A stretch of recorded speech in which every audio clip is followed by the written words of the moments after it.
gentlemen, we want to start. Let me just point out that we have invited all political parties with the economic blueprints to come. Unfortunately, some of them, they have said they are coming and we are still awaiting. And this applies to MDC. We just spoke with the spokesperson, Mr. Mafume.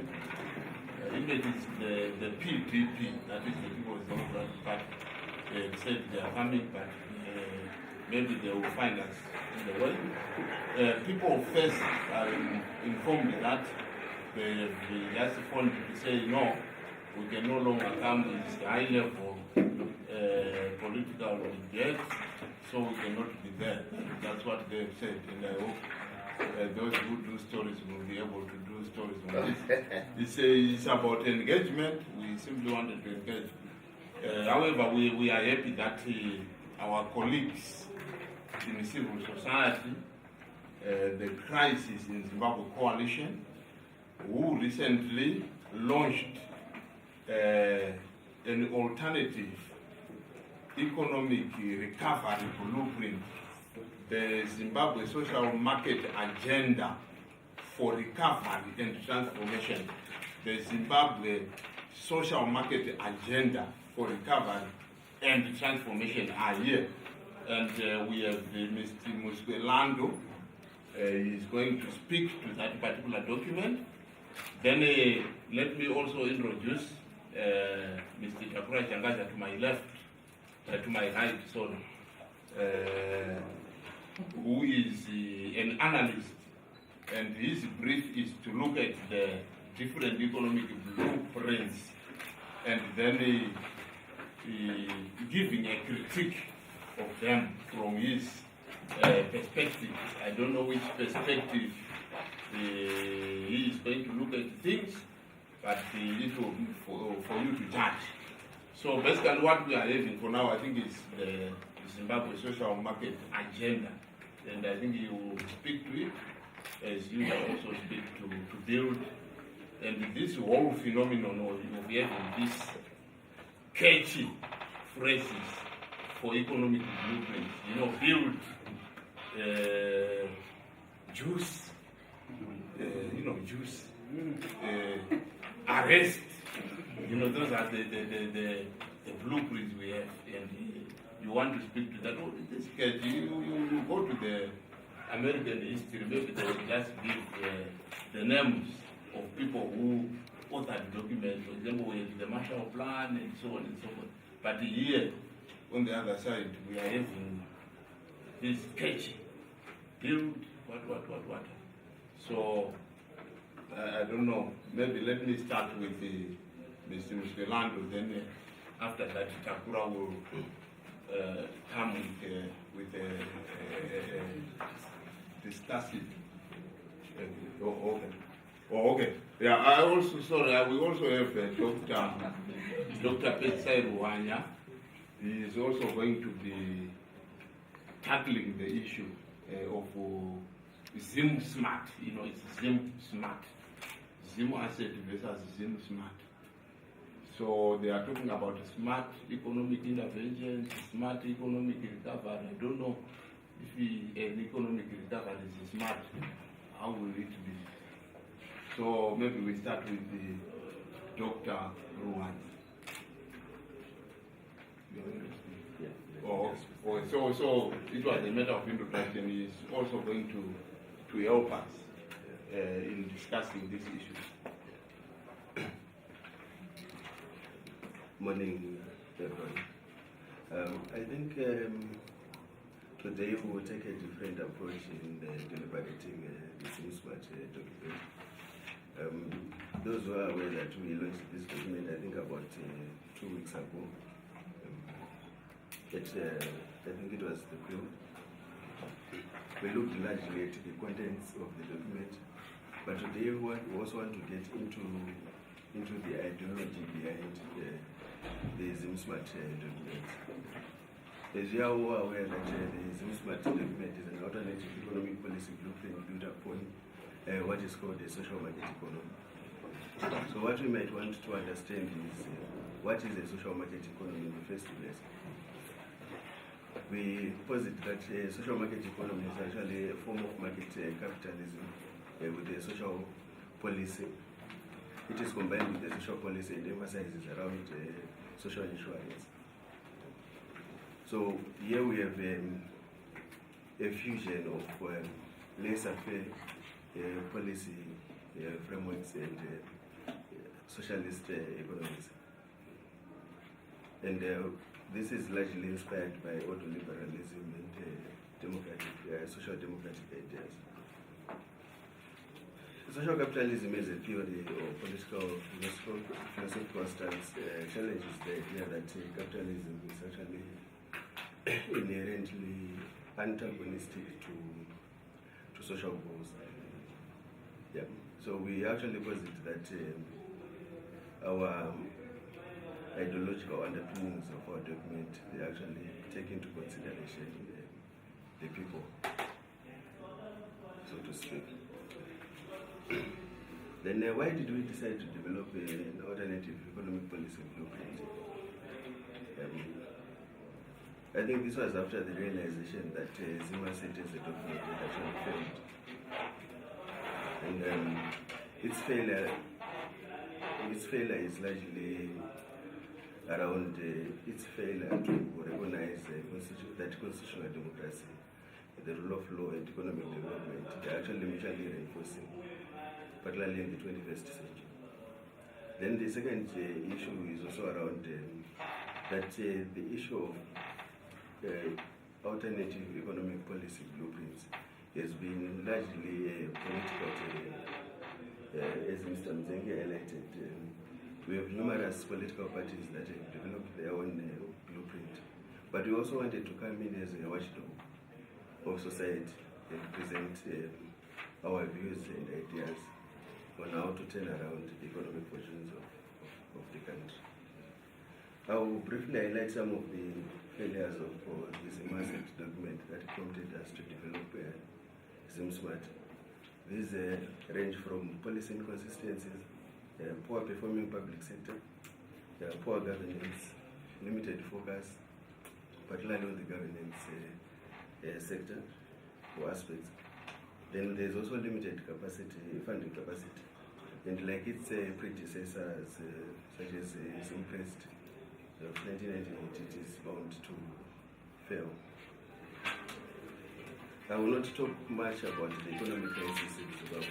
I think everyone is well aware that we have low productive capacity from the supply side of the economy. We have had a revision of economic growth to about minus 1.5%. And we are also aware that I think independent economists, so to speak, they have actually noted that by the end of the year we might have negative economic growth of at least minus 1%.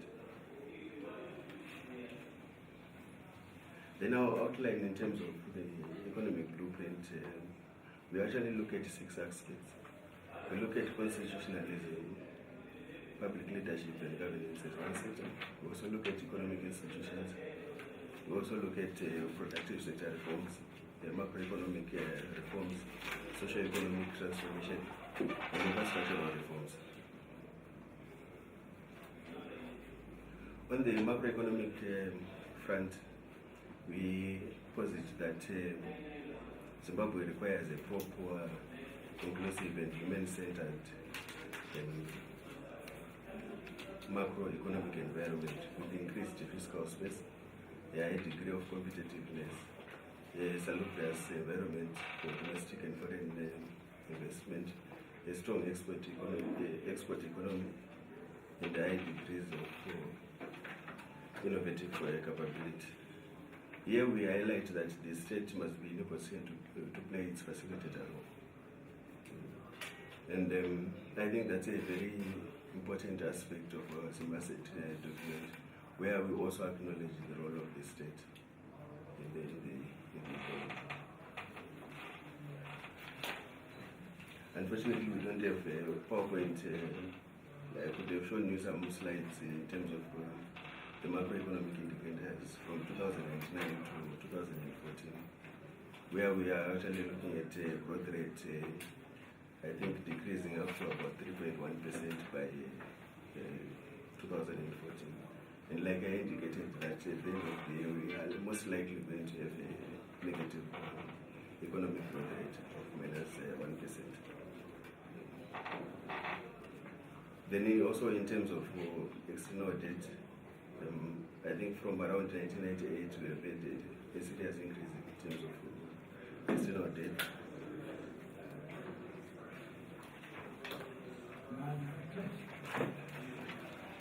Hence the fiscal space through adopting a sustainable debt strategy, the reprioritization of expenditure, restructuring state-owned enterprises. This comes in the wake of the reports from the Auditor General that have shown serious dip, so to speak, in state-owned enterprises. Then we're also looking at taxation reforms. We're also looking at promoting domestic investment, leveraging remittances from the diaspora. Then also looking at rationalizing the size and structure of government. Here we argue that the post of deputy ministers should be abolished because they do not sit in cabinet, they cannot act as ministers, and we believe that it is just a way of expanding the patronage gap. Then we look at the productive sector. In our productive sector, we are basically looking at three components. We are looking at mining, manufacturing, and also agriculture. But in our report, we argue that perhaps it's time that Zimbabwe refocuses on small to medium enterprises and establish their role in terms of in economic recovery. Perhaps it is that time when we might not essentially rely more on the bigger industries. This is informed by local studies, obviously. And perhaps we now need to invest more in terms of capturing the full potential of our SMEs. So we would argue that it would be imperative that we have a small scale financial services and credit facilities for our SMEs. Most of these, I think everyone may be aware that they are no longer, they complain frequently around absence of a credit facility scheme for them to expand. Then we also look at a redesign of technology for support and appropriate, which is appropriate to the current context. An adaptation of market systems and supply chains that are not exclusive but also inclusive of high-value export markets beyond primary commodities. So we actually articulate the need for active intervention of the state, not through command and iron fist for policies, obviously, but through coordinating and facilitating and providing focused subsidies and startup finances to rejuvenate the sectors.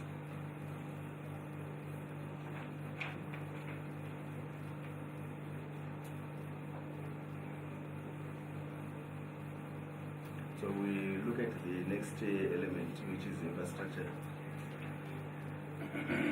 In terms of infrastructure, our normative would be to see a highly developed, functional, and modern infrastructure that forms the engine of economic growth. We are looking at the rehabilitation of roads, railway, air, water, energy, ICTs, and this should be a priority for government. There is definitely need for a reliable transport system facilitated that facilitates the movement of goods, people, and services across the sectors of the economy, linking regional and international markets to boost our social and economic development. And I think in terms of our indicators, if you are going to go back to around 2010, our capital expenditure would likely be around 5.2%. By 2015, I think our capital expenditure stood at around 7.6%. And we are saying that this is highly inadequate. Then we also look at how, as a case study, particularly the Zimbabwe Power Company, where we are saying that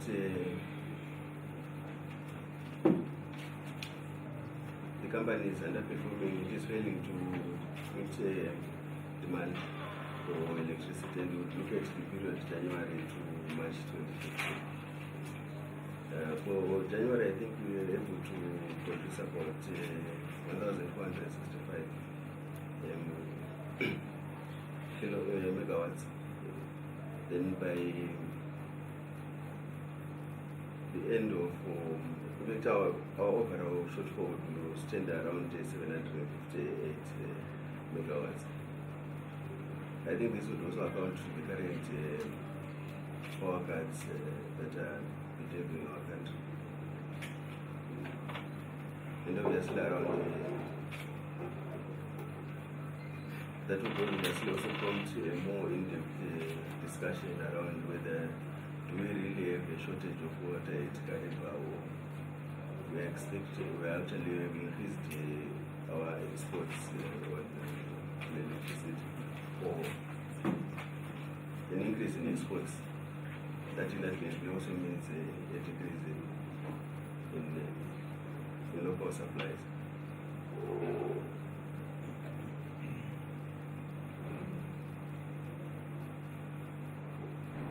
So we would argue that it is imperative that we rehabilitate our energy sector, and we should also look around the issues of renewable energy. And we also have other plants that have become defunct, such as Wanke and Kariba power stations. So we believe that increased power generation must meet the national demand for industrial and agricultural needs to spur economic recovery and growth. And in our blueprint, we also propose that the use of ICTs will ensure Zimbabwe in the long term is a hub of cutting-edge ICT-driven economies. We will then look at the thorny issue around the economic institutions. Here we look at about 7 institutions, particularly the Reserve Bank of Zimbabwe, Ministry of Finance, Zimbabwe Revenue, Zimbabwe Reserve Revenue Authority, the Auditor General and Public Accounts Committee. We also look at the State Procurement Board, National Economic Consultative Forum, and the Zimbabwe Investment Authority. In terms of our indicators, we note that between 2009 and 2015, Freedom House would rate us at about 6.5 in terms of institutional quality. Mo Ibrahim would rate us around 47.3, the Heritage Foundation around 22.7, and the Fraser Institute Economic Freedom Index would put us around 4.67.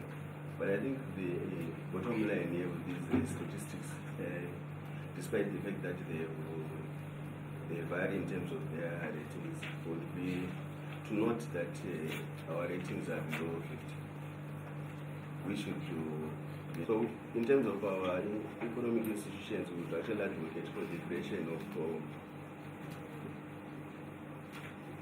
of professional, transparent, accountable, and globally competitive economic institutions. Because of time limitations, I think I will just look at one section where we propose the creation of a National Commission for Business Climate and Reform, noting the problems that we deal with our economic institutions. And its role would basically be to identify the administrative priorities and complexities around our economic institutions, to provide a platform for the public and private sector dialogue in identifying priority action areas related to the business climate reforms. It would actually overall act as a regulator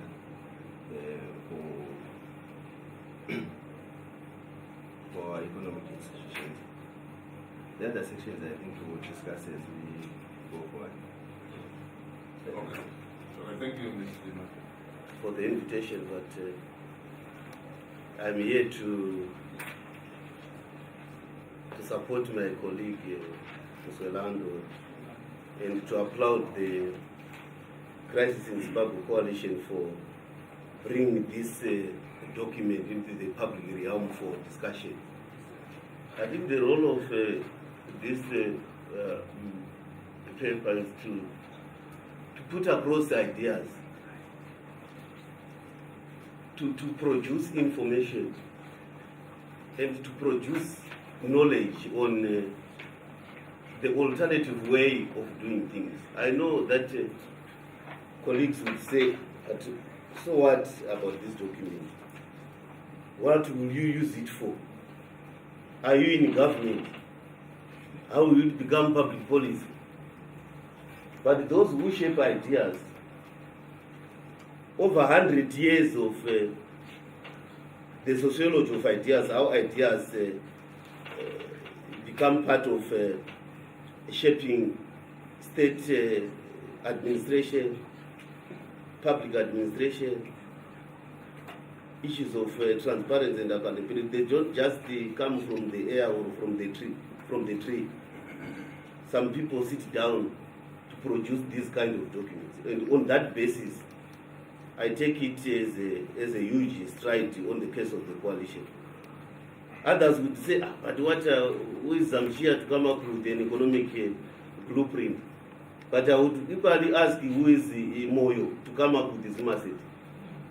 You may say who is Zamshia or who is Musolano because you interact with them. But at the level of ideas, I would not see much difference between what these guys in government can do and what these guys in crisis have done. Those people who wrote, for instance, theorized on issues of bureaucracy, like Weber, they were not part of the German government. But the theory of bureaucracy is used here in this building because it has gained potence. It has gained traction in how to run modern day bureaucratic organizations. So their role is to produce ideas, their role is to produce knowledge. Production, reproduction, articulation, rearticulation of ideas.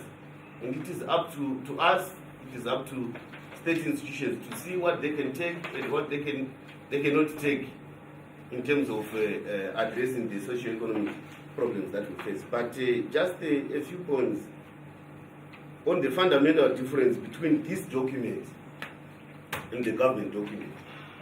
Whereas Zima said, talks about economic regeneration through the marketization document. There is no concomitant marketization of the body politic in terms of political and democratic reforms in the state. So the major argument these guys are positing is that whereas we need economic regeneration of the state, we also need political regeneration in terms of democratization. That's why in their chapter 6, they talk about the provisions of chapter 9 of the Constitution to do with public accountability in public administration. They need to encompass democratic reforms in the way that government is run. So the government is attempting to have marketization, liberalization of the economy without concomitant liberalization and democratization of our politics, without a fundamental shift in the political culture of the state, which I think the issue of governance is also key to the regeneration of the economy of the state. Yes, others would argue that the Asian tigers made strides in their economies in context of military dictatorships, in context of human rights violations. But the period of the Asian tigers is gone. We are past that period. If you look, for instance, China, it is a state practicing what I would call authoritarian capitalism, where there is marketization, liberalization, competitive capitalism in their economy, but there is no competitive free market politics. But if you look at China, right now their economy is not growing in the same manner it was growing 3, 4, 5 years ago. It could be facing a recession in the not so foreseeable future because of this dissonance in the politics and the economy. So what these guys are offering is that fundamental that the politics of the regeneration of the economy must be met with the concomitant regeneration of the politics of the state as an ideal. I think I'll end. Oh, okay. Yeah. Thank you. Right, I think the first thing we need to say is that Zimbabwe is very good at developing plans, but very poor at implementing them. And I don't think there's anything wrong with any of the blueprints that have been produced. I think there's nothing wrong with ZimAS. I think fundamentally it's a sound program. The problem is, implementation is a different ballgame. It's how do you marshal the resources to give life to a development program? That's the critical issue. So long as we don't have any electricity, we have today capacity to provide about 900 megawatts on a daily basis to the Zimbabwean economy. We need 2,200 at peak. Today, our average rates of interest are probably 15 to 18%. You can't borrow money at those rates, not US dollars, and expect to survive. Our railways are not functioning. I was talking to a businessman this morning, just half an hour ago, who's trying to export products from Zimbabwe, unable to obtain railway capacity at any price. So long as that's the environment in which you're operating, it's pointless to talk about development. So I think what we need to do is to face up to the reality of our present situation. What's happening at the moment is that the Zimbabwe government's engaged in a long-term process of reform involving the international multilateral agencies. We have just concluded the second SMP, and a third SMP is about to be negotiated and agreed in Lima, Peru, in 1 week's time. And in essence, this is the macroeconomic roadmap into the future. The Zimbabwe government, present government, has accepted that it has to do a deal with the multilateral agencies. That is the stark reality. They have to get the acquiescence of the multilaterals to any kind of package of economic reforms before they can move on beyond that into the sphere of considering economic development on any kind of scale. And that process is far advanced. In fact, as you know how these international things work, I believe that the bulk of the work has been done, and what will happen in Lima, Peru, is that our creditor nations and the principal shareholders in the IMF and World Bank will give the acquiescence to a program that has already been agreed with the Zimbabwean authorities. I know that because right now there is a team from the Zimbabwe government touring major capitals. They're in Berlin at the moment, discussing with individual key players in the IMF and World Bank what the priorities are of the Zimbabwean government. So I think that we put on one side, because whether we are MDC or ZANU or whatever else, that is not going to change. Because the international rules for conducting our macroeconomic affairs are pretty much cast in concrete. And whether you are United States, or China, or India, or Greece, or Turkey, or Japan, or Zimbabwe, or South Africa, those rules apply. You violate those rules and you will be punished severely by market forces. If you listen to Obama and to the other principal players in the United Nations yesterday or this morning, that is the message. This is a globalized world. We have to play the game by these rules. So there's very limited space for us to move in that sphere. And that is a big chunk of what we're talking about today. So I think as Zimbabweans, what we have to engage is not so much what we would do in a situation which is conducive to economic growth, but how do we get there? And I think what's missing at this moment in time is a roadmap, a political roadmap into the future. So an economic roadmap is being negotiated. It's being negotiated with the rest of the world. We've got to understand that. At the 8th and 9th of October in Lima, Peru, the United States, China, and Russia are going to give approval to an economic roadmap for Zimbabwe. Where is the political roadmap? Because that is the critical element that's missing. We are not creating the political environment which is going to be conducive to economic growth. At the moment, our political environment is isolating us from the global world. It's isolating us from international markets. It's isolating us in terms of access to cheap international funding. If you're working in an economy like India, where they've just reduced interest rates for the 4th time this year, and the average cost of borrowing is 2%, and the amounts of money which a business can borrow to conduct its business is almost unlimited, it's a completely different ballgame to living in Zimbabwe, where in the past year the total loans advanced to the private sector in all sectors was $200 million new money. And we're looking at an agricultural season where we need $2 billion just to fund the crops in the ground. In that kind of environment, talking about economic development, economic plans, is really pointless. And this is why Zim Asset has no legs. It is not a roadmap into the future for us economically.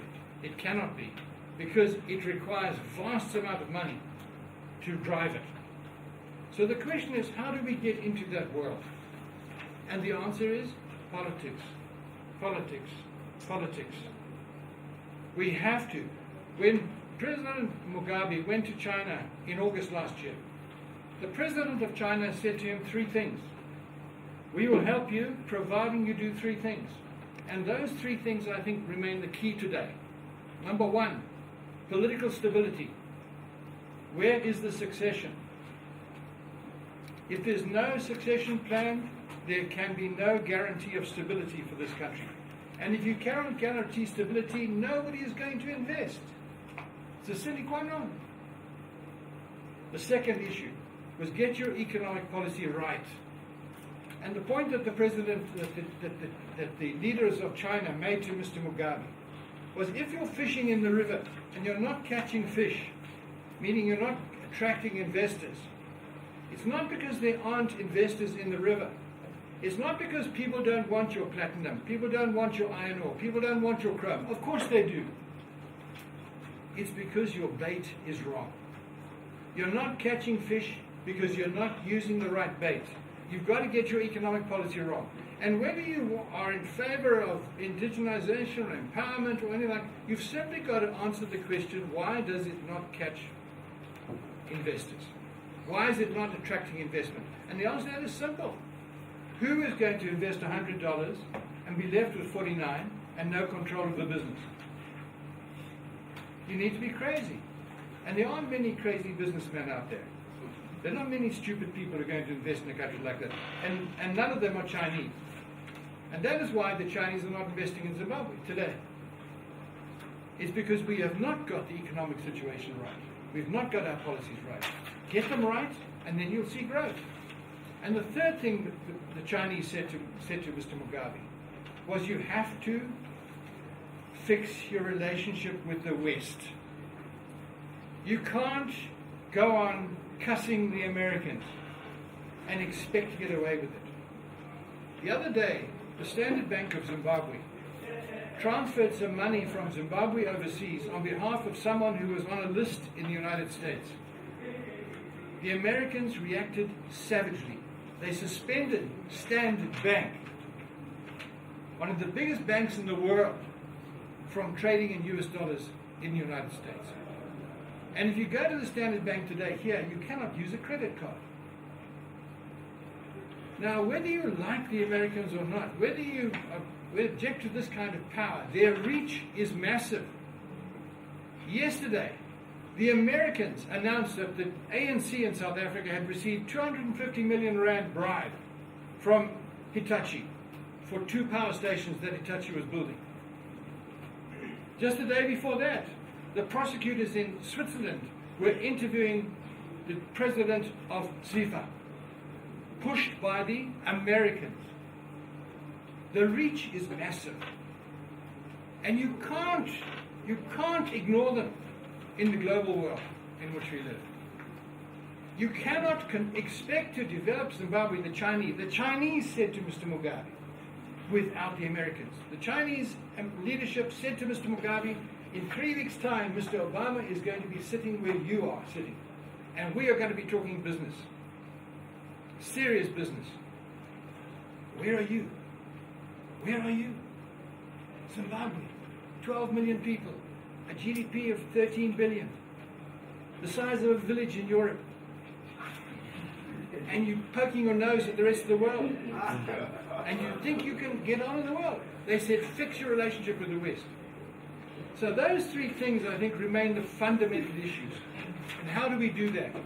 It's quite simple. It's quite simple. We've got to run our country as a real democracy. We've got to get back to basics. So if we want to fix our economy from an economic point of view, the first order of business is re-engagement with the international community. And that means decent elections.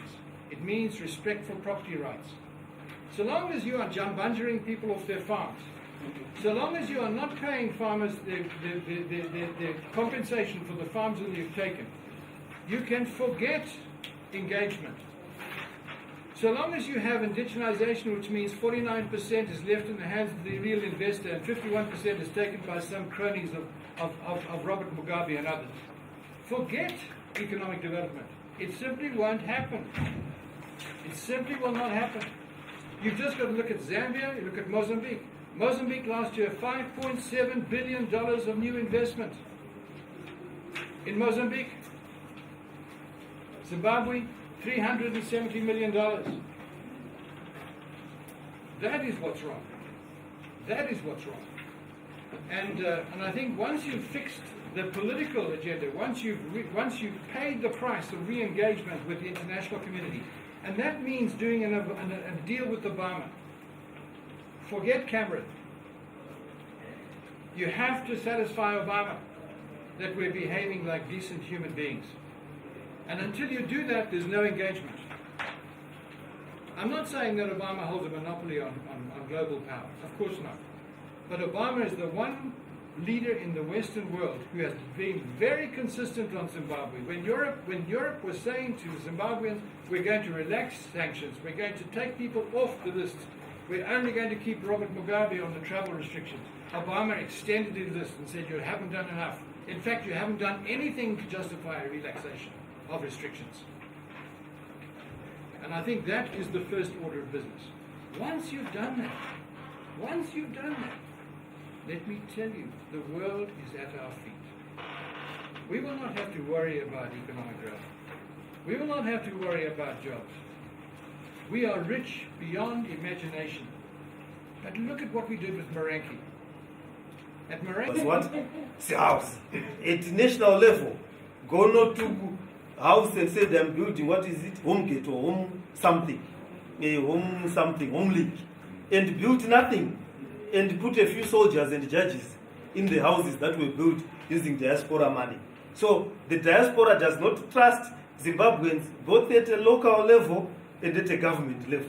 So we need to build trust and come up with policies that engineer the economy. The statistics are full of that. Then rural development. Some people are still living as if colonialism never happened. So they are still drinking from the same river, which has now dried up. They are still bathing in that same river, which has since dried up. They are still walking in the same meandering path that their ancestors were walking on in 1896 or 86 before the roads collapsed. Then independence came, those rural areas have actually not seen any development. Other people still, a car can still not get there. So rural development has to be a priority. We need to bring development where the people are. Roads, electricity, and so forth as a key pillar of our economic policy. So I've given you the highlights of the economic policy. We as the People's Democratic Party do believe that we are now at the stage of thought leadership. We have talked about the Grand Coalition as the first step of the roadmap. Then the National Transitional Authority as the second step of the political roadmap. And then proper elections after the stabilization of the economy and certain political reforms. And that thought leadership process is a well laid out plan which I will dare say is mandatory if we are to be able to come out of this quagmire. Other people think that you can sing yourself into reforms, you can love your leader into reforms, you can personify the struggles into reforms. Unfortunately, 15 years or 35 years of ZANU-PF rule have shown us that this is not an easy task. It has to be a well thought out process, and we have to engage into a different gear. I thank you, Chair. Okay, thank you. But what? It's a house. At national level, go not to house and say I'm building, what is it, home gate or home something, home league, and built nothing, and put a few soldiers and judges in the houses that were built using diaspora money. So the diaspora does not trust Zimbabweans, both at a local level and at a government level. So we need to build trust and come up with policies that engineer the economy. The statistics are full of that. Then rural development. Some people are still living as if colonialism never happened. So they are still drinking from the same river, which has now dried up. They are still bathing in that same river, which has since dried up. They are still walking in the same meandering path that their ancestors were walking on in 1896 or 86 before the roads collapsed. Then independence came, those rural areas have actually not seen any development. Other people still, a car can still not get there. So rural development has to be a priority. We need to bring development where the people are. Roads, electricity, and so forth as a key pillar of our economic policy. So I've given you the highlights of the economic policy. We as the People's Democratic Party do believe that we are now at the stage of thought leadership. We have talked about the Grand Coalition as the first step of the roadmap. Then the National Transitional Authority as the second step of the political roadmap. And then proper elections after the stabilization of the economy and certain political reforms.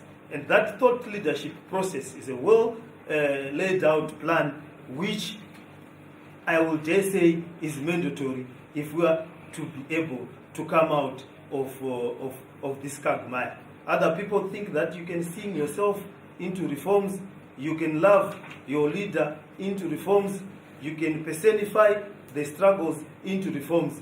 Unfortunately, 15 years or 35 years of ZANU-PF rule have shown us that this is not an easy task. It has to be a well thought out process, and we have to engage into a different gear. I thank you, Chair. Okay, thank you. And maybe you may also want to get into the issue that Dr. Wanya got into. He tried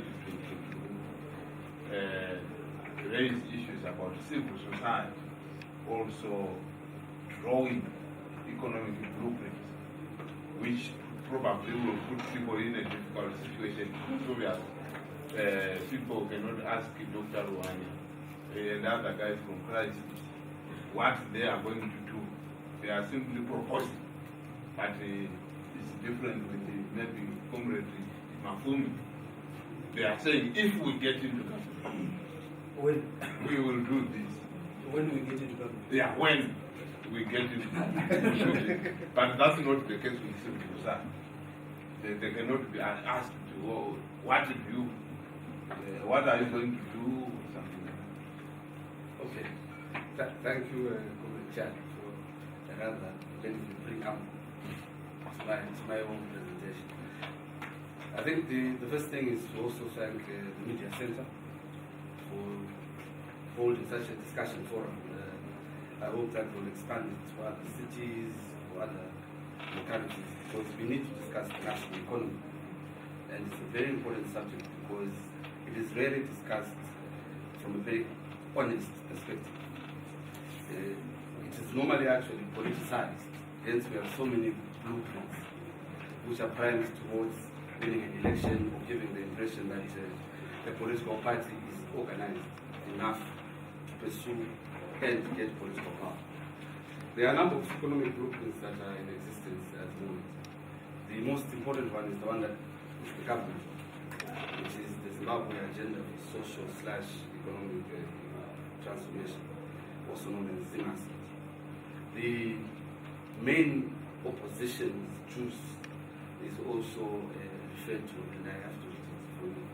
It is jobs, upliftment, investment, and capital. That is what juice stands for.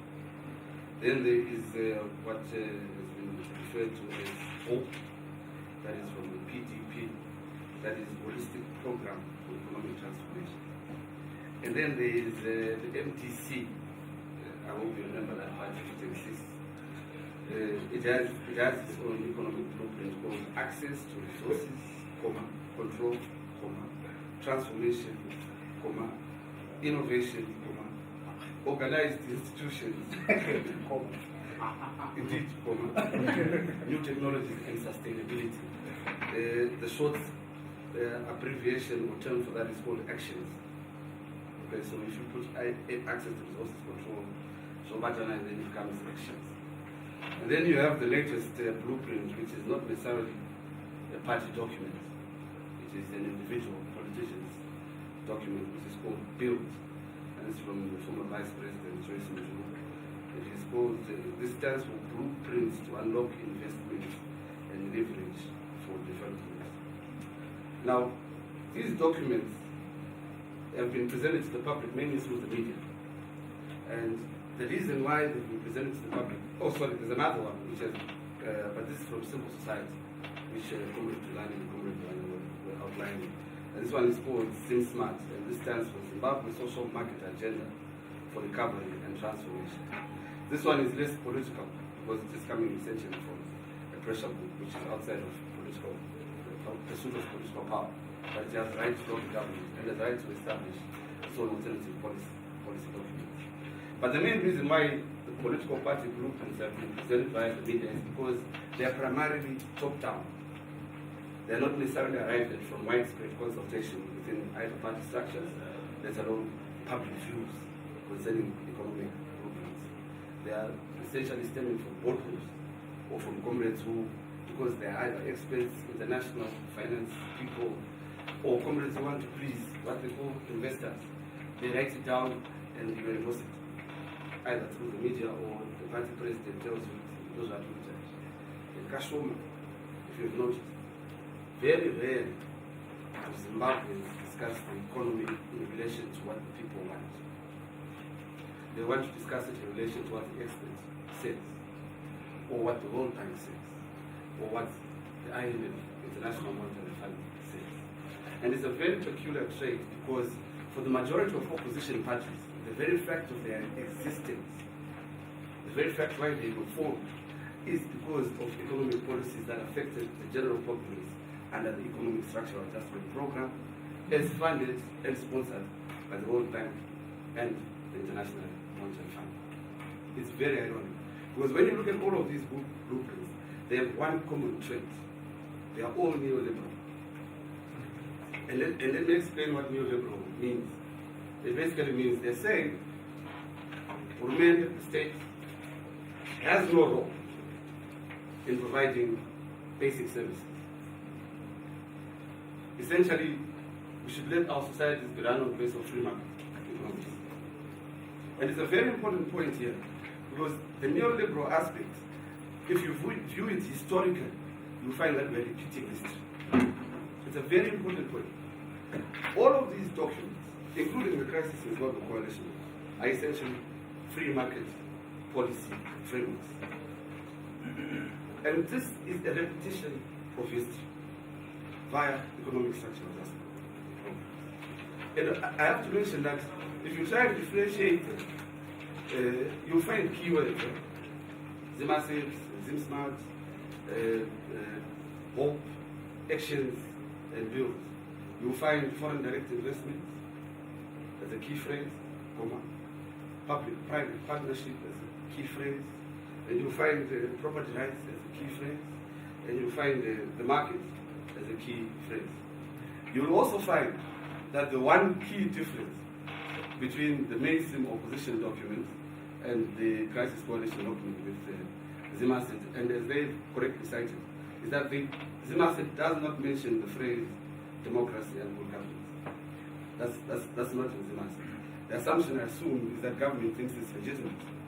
The assumption on the part of the other policy documents is that this government is illegitimate or must reform in order for us to build a national economy. Now, I mention this not as I don't have an alternative framework of view myself, but we have to ask ourselves, and it's a very important debate, like I said, we have to ask ourselves the extent to which we want to repeat an undemocratic history, especially when it relates to our national economy. And the national economy was what motivated ZCTU back then, or the state of the national economy, to organize mass stayaways, and to organize demonstrations, and eventually to host the National Working People's Convention. And in that National Working People's Convention, there was general agreement. We must have a social democratic economy. What is being proposed in Zimasset is called state capitalism. State capitalism essentially means, I know some of these phrases appear to be sophisticated, but they are straightforward. And it's better that you equip yourselves with the knowledge around these terms, because they always translate into reality. Especially when I was 500, then you realize, oh, this was a serious one. The state capitalism essentially means you turn the state into a business. Or the state functions essentially like a private entity. But it functions essentially on market policies or market economics, free market economics. The danger with that has always been you create an elite/oligarchy. You only have specific rich people who are linked to the ruling party, as in China. And a key example from this region, if you want to know what state capitalism is and what ZANU-PF is intending on doing, you look at Angola in the Southern African region. Angola is a clear oligarchy. And normally you expect them to be benevolent. If you have a dictatorship, you expect it to provide chimba, water, amongst other things. Now these dictatorships don't do that. They leave you to the market. And also, man, you've got no essential point of asking the state for anything. If you have no money, it's your business. What they then do, though, is they repress you. So they have this state oligarchy, elite capitalism, feeding the few, but fundamentally suppressing dissent. So even if you disagree with them, they don't allow you to express that dissent. And that is the case, again, with China. It is a very interesting fact that we are following it almost step by step. And this is why perhaps even if we go to China and seek investment, they explain these things over and over to us. And that is why ZANU-PF, for the first time in history, is agreeing publicly that it is neoliberal. Publicly. It is no longer hiding it. The president said it in the State of the Nation address. It is agreeing because the model it works is a state capitalist model. You control the economy, you feed yourselves, do business, create some sort of employment and patronage system, but you do not allow political dissent or differences. The second model of this neoliberal framework, it stems from your truth documents, MGC, your hope documents, PDP, and your action documents, MGC, N, and it's N. There's an N. And then you've got build. I think she doesn't quite understand economics. You cannot say in your policy document you are neoliberal. Most comrades try and hide it, especially if you are proposing and you want to be voted for. Because that you are neoliberal, you're better off just talking to business and not to people. Yeah? You're basically saying this is to move privatize address. And these are the big battles that some comrades are trying to fight concerning water, some comrades are trying to fight concerning the privatization of health. So this second model of neoliberalism, which is called the democratic developmental state, it's a very interesting concept. It basically envisages the role of free market forces, in a national economy, with the state being politically correct. Say we have observation of human rights, we have regular elections, etc., etc. The danger with this model has been, and this is where I think the combination of politics and economics are emphasized within the MDC manifesto and opposition propositions as alternatives. There is a naive or simplistic understanding. But once you sort out the politics, everything else follows. It doesn't work like that. The politics may further entrench neoliberalization. And in so doing, it disempowers the majority pool. And this is the thing we are not talking about in Zimbabwe. When you talk about economics, who are you talking about? So when you look at the democratic developmental state, you're looking at a system in which we will say have democratic tendencies within our society. But you have an open-ended free market economy which does not respond to the direct needs of the majority pool. What is the alternative to round up? I think, especially for those who are in opposition, or those that have been in the long journey of civil society activism and good governance and things like that, I think we need to return to the source. And I think we need to be historical about how we address some of the challenges we are facing. We cannot have short memories. We did all of these things. Some of us were there, some of us now follow what is now in existence. And we said we shall have a social democratic economy. And what I would say is, when we said it, we did not say contextual social democracy.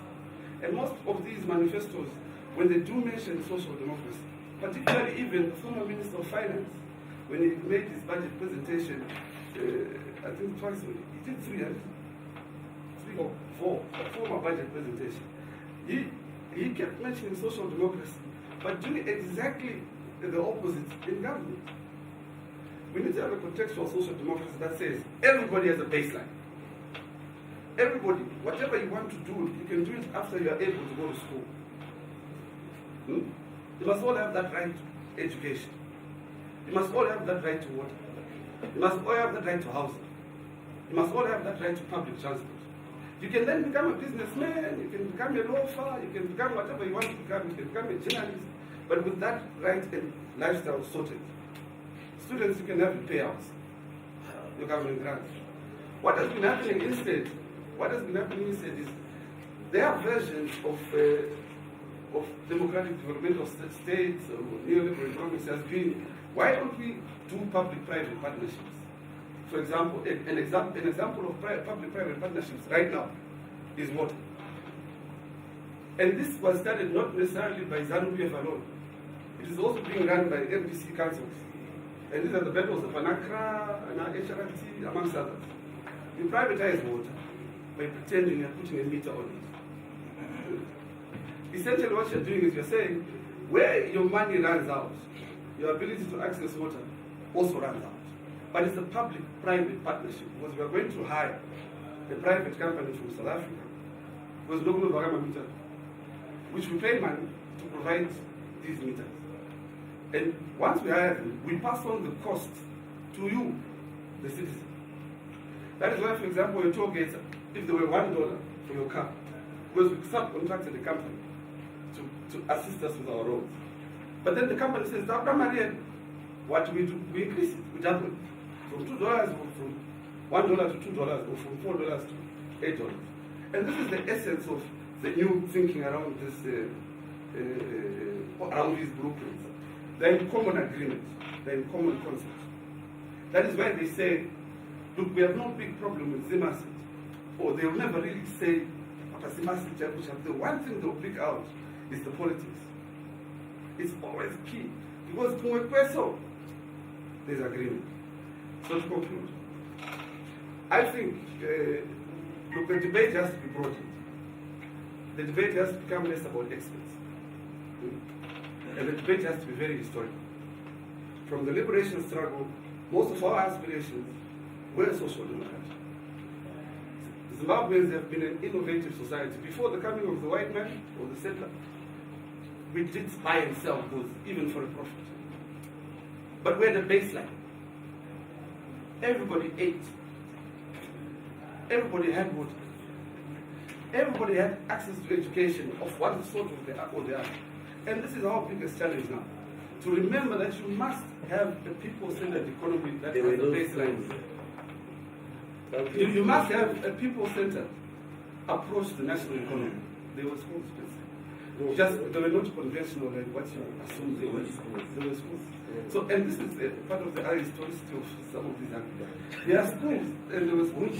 But to conclude, I know you're upset. To conclude again, we need to have a people-centered economic approach that relies less on what the IMF and the World Bank said. We must not repeat history. We must be more candid with each other. And we must establish a baseline understanding of our national economy. Everybody has to have a beginning. And that beginning is the basic economic rights which the state must guarantee and not outsource or privatize or public-private partnership. Thank you very much. All right. Thank you. Truth in all elements.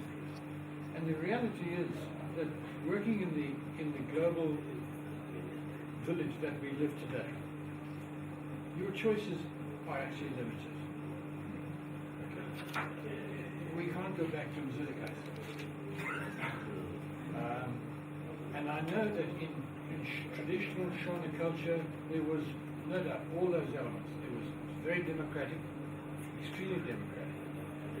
But it was a society that limited productive advance. And it demanded that everybody remain at a low level. There was little differentiation. And in fact, if you became wealthy, you were pushed aside. Jealousy came into it, and you were brought down. I don't think we can go back to that. What I do agree is that all of our economic agendas fail to have a human face. And I struggle with the functional realities. How do you collect money from people so that you can make fresh water and clean water available, while at the same time observing their fundamental human rights? And I'm in favor of a per capita grant, which provides everybody with equal access to free water up to a certain level. So your basic needs are supplied free of charge. Free, it's all right.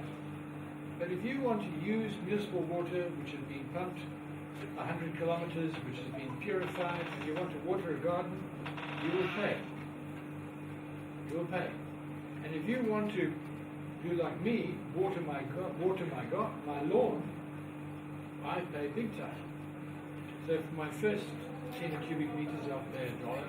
My second, for over 30 cubic meters, I pay $2.80. The most expensive water in the country. And that, I think, is justice. But if I use less than 10,000 liters, I get it free. I get it free. And I think that is the stroke. For example, I think we have to make it possible for every child to go to school. Without exception. Without exception. And that must be a national priority. It must be an absolute priority, because education for me is a right. It's a human right. There's the question of housing, accommodation. We need to have a program which ensures that everybody has a chance to own their own house. without exception. And if we don't meet those fundamental human basic needs, then we as a nation are failing. And whatever we talk about in economics, if we are not doing that, so long as there is absolute poverty in our midst, we are failing. Okay, thank you. You have made Dr. Olanya. Do you want to respond or you are not yet ready? No, I'm ready. Yeah, so let's just take a few minutes. I give you I think the one thing that a maximum of 3 minutes. the one thing that I do not agree with is that we can't develop a modern economy, using Stone Age or feudal practices.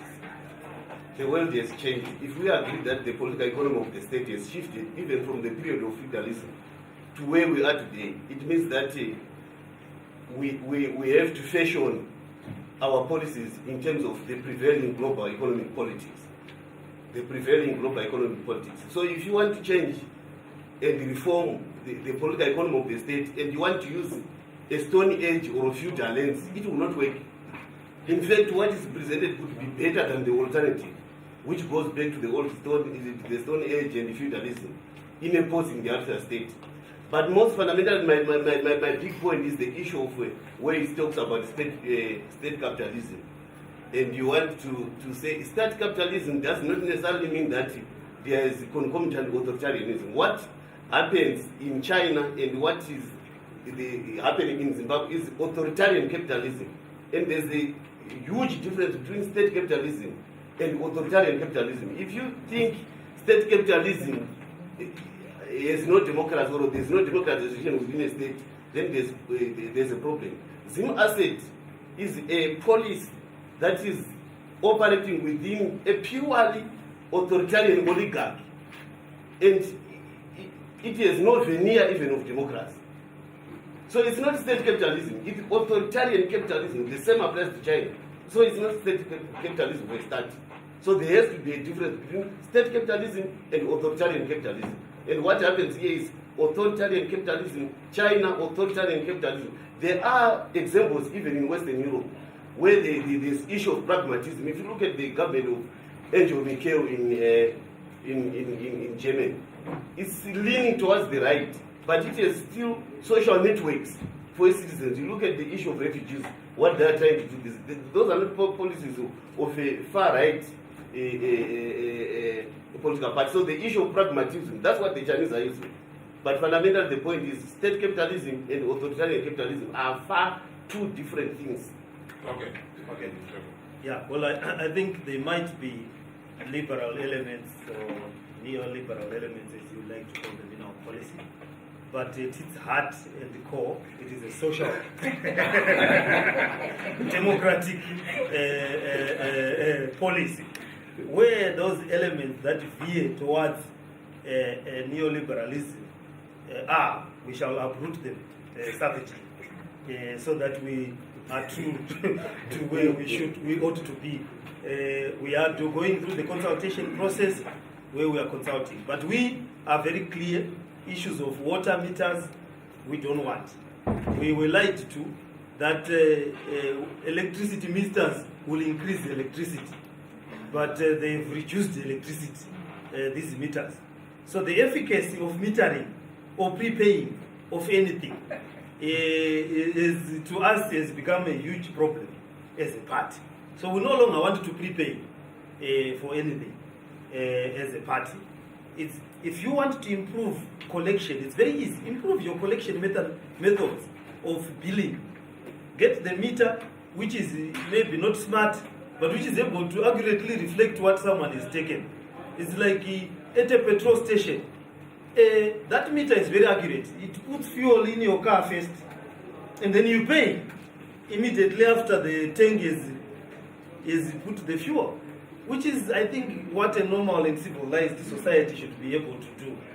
Provide services to its citizens, then they are able to pay later if you've got an efficient collection mechanisms. So, unless and until they fundamentally improved, instead of using $300 million to buy water meters or electricity meters, that money is better spent improving the supply chain. If you have it, if they have that capital, then they have to improve the supply chain Now, what is the point of using 300 million to buy water meters without repairing the pumps that are supposed to pay for the water? So you have clean and smart water meters, but the pumps are failing to pump the water. I mean, it's an oxymoron, or it's pointless. So we are very clear that we are following a social democratic path. People will go to school, they will be educated. We will have more schools than pre-colonial times, I can assure you. Okay, yeah. Let me just open up. Our time is running out. Thank you, Mr. Chairman. My name is Bamanyanya. I work with Zimbabwe Coalition of Data and Development. I think I get the sense that I think one thing is we need to accept the reality in which we are based if we're going to fashion an economic policy that responds to us. And the issues are we are part of a global community, and we are bound by rules of global existence. And I think some of the words like bottom-up and participatory, let's root ourselves from idealism and come down to basics as well.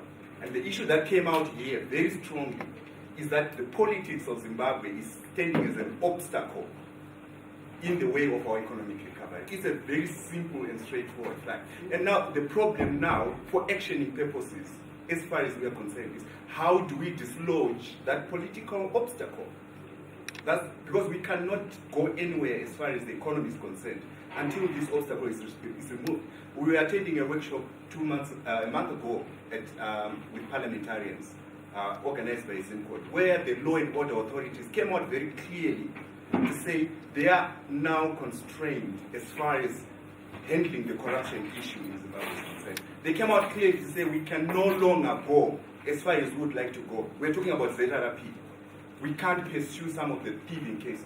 So basically, I think let's narrow down the issues, come down to the issue, how do we dislodge the political obstacle that is sitting in our midst? Everything else will be idealism. Thank you. Okay. Yeah, he is from the coalition.